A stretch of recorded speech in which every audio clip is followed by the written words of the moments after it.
आखिर हुकूमत गिलगित बल्तिस्तान की जमीनों पर कब्जा करके सरकारी तहवील में लेना क्यों चाह रही है? मुजव्वज़ा लैंड रिफॉर्म एक्ट 2024 के जरिए हुकूमत क्या क्या मकासद हासिल करना चाह रही है?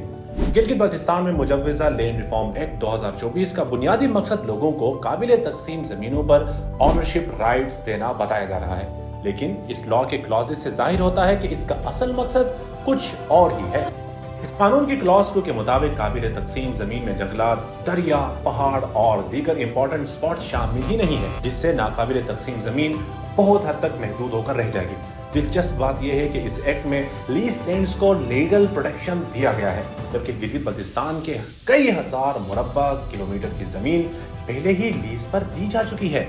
इस बिल के मुताबिक 1978 से अब तक की तमाम लैंड ट्रांसफर्स को लीगल तस्लीम किया जाएगा, चाहे उन पर पब्लिक ऑब्जेक्शंस और केसेस क्यों न हो।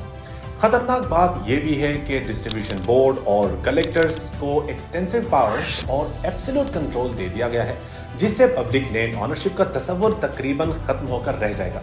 इसके अलावा इस लॉ में सिविल कोर्ट्स की जुरिस्डिक्शन को भी रिस्ट्रिक्ट कर दिया गया है, जो अदल व इंसाफ के बेसिक प्रिंसिपल्स के खिलाफ है। एक्सपर्ट्स का कहना है कि इस लॉ के जरिए नॉन लोकल्स को बेनिफिट पहुंचाने की कोशिश की जा रही है, जबकि दूसरी तरफ पब्लिक लैंड को नाकाबिले तकसीम करार देकर सरकारी कंट्रोल में दिया जा रहा है। क्या जमीनों पर कब्जा आवाम पर जुल्म नहीं? कमेंट करके अपनी राय का इजहार जरूर करें।